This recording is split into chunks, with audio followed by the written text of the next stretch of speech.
Hey everyone, welcome back for part two. We're going to continue the Mollie Kathleen mine tour.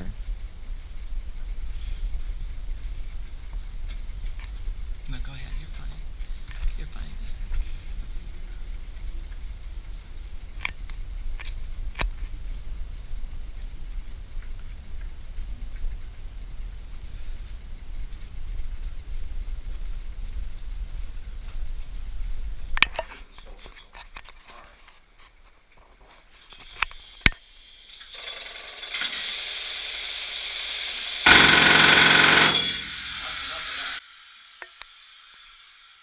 Sounds like a 50 cal machine gun going on. There you go. So, Marietta, you listen to hard rock music all day long and this is too loud for you? I'm kidding. I'll take you over here and show you one of the big stopes and take a look at this black and white photograph as you go by, because this is back when they were working with candles and sledgehammers and hand steel, no hard hats, so those guys were tough back in those days. They make us modern miners look like sissies, so this is back when men were men. Oh, okay. This is called an air station, kind of like a gas station. So you just fill the tank full of air and then you're good to go. So right up over our head here, this is one of the richest veins that go on the Mollie Kathleen. It's called the Queen Bess vein or the Queen Bess Stope.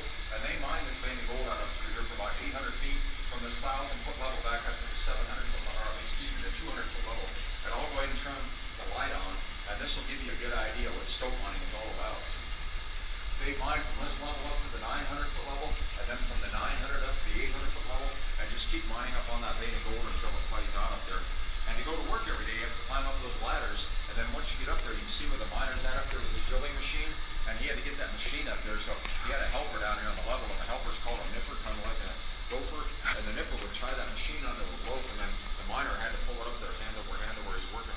And sometimes you're working up there 80 or 90 feet off of the level, and so to pull that heavy machine up there for 80 or 90 feet, well, you're pretty worn out before the day even starts. And later on, they came up with this little hoister, it's called a tugger, and this helped the nipper get the tools up into the stove. And this is what he's self-explanatory, and I'll go ahead and show you the tugger. This is not too loud.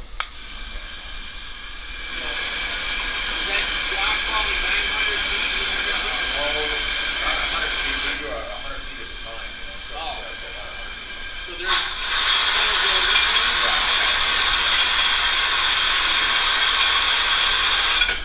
But yeah, just another way for the nipper to get the tools up into the stope. And needless to say, the stope mining is certainly one of the most dangerous jobs on the mine. And they were the top paid miner here back in the 1930s. And what they made for working out there was $4 a day in the 1930s. And then if you're down here on the level, there's a little safer and all, they made not $3 an hour, but $3 a day in the 1930s. And normally there's some water running down over here, but this is actually a pretty dry mine. I worked over at the Ajax mine and been to the Ajax. The deepest mine around here is 3,350 feet deep. And to go to work over there, you have to wear slickers. You wear a rubber jacket, rubber pants, and rubber boots. And they're pretty wet at the end of the day. So they have a drainage tunnel over there at the Ajax. That tunnel comes in over 3,000 feet underground, and the tunnel is 6 miles long, and it drains the water down to the south towards Canyon City. And to this day, there's a good stream of water coming out of the tunnel all the time. So there is a lot of water. Just amazing how much water is in these mountains, isn't right. there? And I'll also mention that the deeper you go in the mines, the hotter it is. And so down on that 3,000-foot level, it's about 85 degrees down there, and it stays that same temperature all year round. So it can be 40 below zero on top in the middle of January. He's actually closer to the poles of the He's getting closer to the devil. Really? Yeah, so no. No, but I mean, why is he- You're right. No, you're getting closer to the core of the earth, and it just gets hotter. Yeah, and those mines in South Africa, they're 15, 16,000 feet. They actually cool off down there to I've seen that 120 stuff, degrees. yeah. So yeah, so they can work over there. This car over here, no, oh, I should show you. That's another one of those copper stalactites. It's just like a green nice. This car over here, no offense, it's called a man trip, and we're going to take a little ride on the man trip. So we're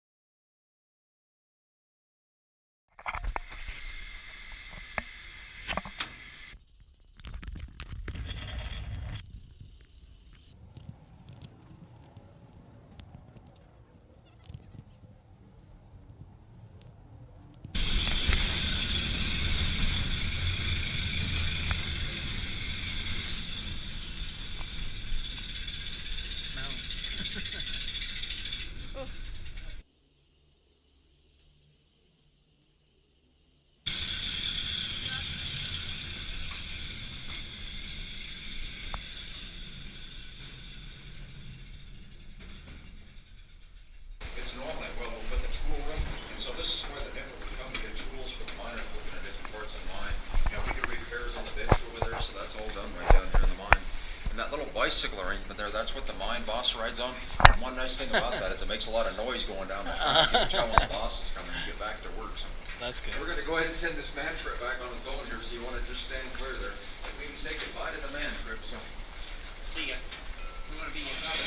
Nick and my dad were partners over at the Crescent mine back in the 1950s. That's a big gold mine about 3 miles from here. And then Nick and I, we drove this little drift in here in the mid-1970s. And he taught me a lot about mining on this little project. But the guy that had the mine tour at that time, he wanted to connect all these tunnels together down here and make this more of a circular tour. And so we put this drift in here to accomplish that for him. And we were on a vein here, and so right above our head here is that vein. And in the Mollie, they call this the silver vein because it runs a lot more silver than gold. It runs about 25 to 30 ounces of silver per ton and about 2 ounces of gold per ton. So when they start mining down here again, well, this is one of the veins they'll come in here and mine out for sure. Now, when Nick and I are working on this project, we didn't have any track in here, so we had to move all the rock out of here with wheelbarrows, and it took us a little while. But you want to keep in mind, you're walking on that vein of gold here, so you're walking on the streets of gold down here. Wow. So they think about opening this mine back up? Oh, yeah. Yeah, that big open pit, I'm not supposed to talk about that, but that open pit is moving this way, and so this will be part of the open pit. And that'll be the end of the tour. So. Is that right? Yeah. That's a shame. Yeah, so we hope they get another underground tour going, you know, to be able to show people. And just feel free to read the information or photograph that information. And most all the rock under the glass here, it's all high-grade gold ore. The mines are on Cripple Creek. Where it all started here was a little crazy Bob Womack. This was all ranch land to begin with, so he was a cowboy and a rancher and a part-time prospector. And he first discovered gold here back in 1878. And he was also quite an alcoholic, and so it took him 12 years to convince the skeptics that his gold in the solid granite up here on the southwest slope of Pikes Peak. So it wasn't until 1890 before the mining really picked up around here. And Bob Womack, he sold his first claim, which he called the El Paso Lode. It's now the Gold King Mine. He sold that first claim to us for $500 in a case of whiskey, and he died broke. And there was 11 multi-millionaires and 28 millionaires that came out of this area. And the guy that found the gold here died broke. And then this is Mollie Kathleen here. She's the woman that discovered the gold in this mine quite by accident. She came out of the high grade over here. The gold in this area is in what they call a telluride ore. And so the gold is in a compound where it's mixed with silver and the elements tellurium and other minerals and metals. And again, like I say, this we're going to go ahead and give you a specimen of the gold ore here to take back with you. And I know you came down here to retire. You won't be able to retire on this one specimen of the gold ore. But anyway, if you want to just pass these on back there, you'll see a little glitter in some of this. You want to keep in mind that all the glitters is not gold. Some of that glitter is iron pyrite or fool's gold. We very often find iron pyrite right along in the same vein with the real gold. So it's very common. And that black in there, that's the silver. So you that darker black. So I'm going to check and see. I had a couple of them on top of this one. I think those guys must have ripped them off. Let me just see. You take this piece of gold ore I'm giving you, and you heat it up to about 1800 degrees Fahrenheit. When you get it really hot, why it burns everything away from the gold, and then the gold bubbles out and turns yellow. And you can see the bubbles of gold on there where it's come to the surface after it's been roasted. So that is one way to tell if there's gold in the rock here. So final stage of the smelting here. This is the blast furnace up here.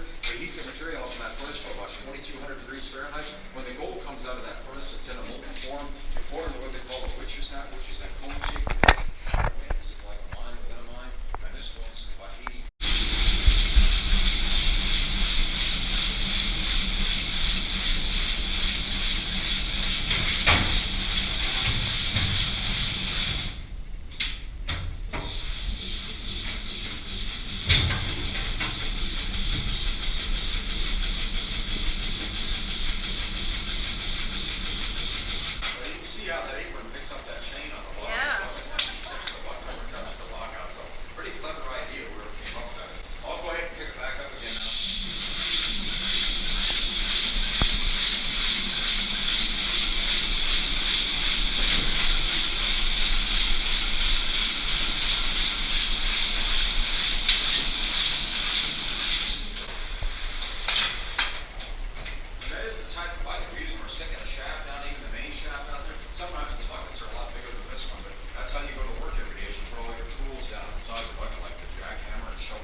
You got a lot of people that just say, screw this, I'm quitting, I can't do this. Yeah, well, I don't know, there were a few, but boy, back in the 1930s, there were guys lined up here that was during the Depression. Oh, yeah. And if you couldn't hack it down here, they booted you out. If you got hurt or killed down here, Next in you the were line. done. Yeah. So anyway, there, we'll go off over this way. Be careful on the rail over here. I've tripped over this rail, and it's really embarrassing. So be careful.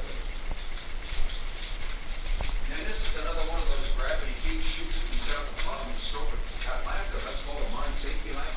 People ask us if there's any gases down in the mines here, and we don't have any methane, no explosive gases like they have in the coal mines, but we do have a condition down here called bad air or dead air, and when the barometric pressure is really low, it's carbon dioxide, and when the barometric pressure is really low with that carbon dioxide, it comes into the mine and it replaces the oxygen in the air, and it's heavier than oxygen, so it fills up the mine just like filling with water. And so you keep that lamp with you all the time and keep it down low like that, and as long as that flame is burning, my things are good down here. But if you ever come around here and see that flame out, it's time to get out of the mine. And so this took place at the canary. They used to bring a canary down, a little bird cage, and when that canary keeled over, it was time to leave the mine. But they were hard on donkeys and canaries back in those days. But we do have a lot of respect for that bad air. If you walk into a heavy dose of that, there is no oxygen, and you are dead in just a few short minutes. Here we're at the Cripple Creek Heritage Museum. You can see the enormity of the Mollie Kathleen mine.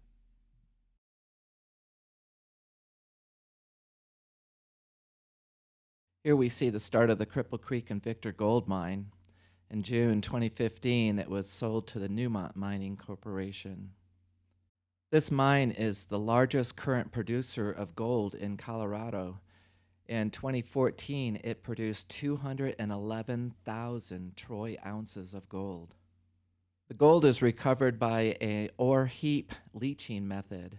Cripple Creek and Victor's gold mine's heap leach pad is one of the biggest in the world. The gold occurs as disseminated micrometer size free gold and as gold silver tellurides or telluride materials. This current open cut operation dates back to 1995. The mine is a low-cost, low-yield open-pit operation with grades well below 1 gram of gold per ton of ore. I got winded doing that. There's a truck way up there, you see it? That's what we were walking under.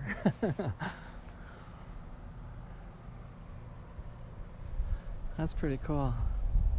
On this satellite photo, you can see the size of this mine. Here is where the Mollie Kathleen mine is. This is where we're at on the observation deck, and here is Victor. All right, we're in the town of Victor. This mining district became the second largest gold mining district and realized approximately $10 billion of mined gold in 2010 dollars. Books, rocks, How's it already 2 o'clock? second floor history.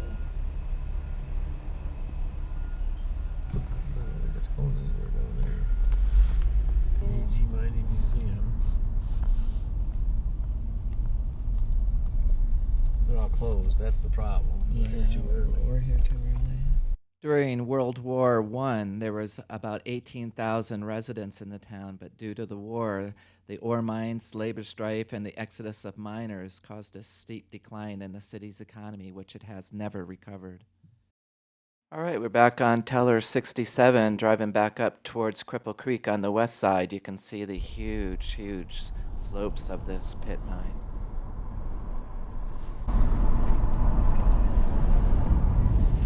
God, that's a lot of dirt they moved.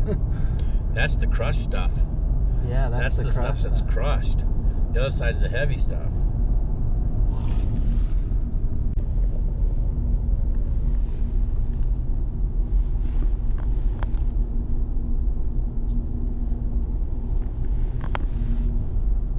Here we're looking at the western side of Pikes Peak, the highest summit in the Front Range of the Rocky Mountains.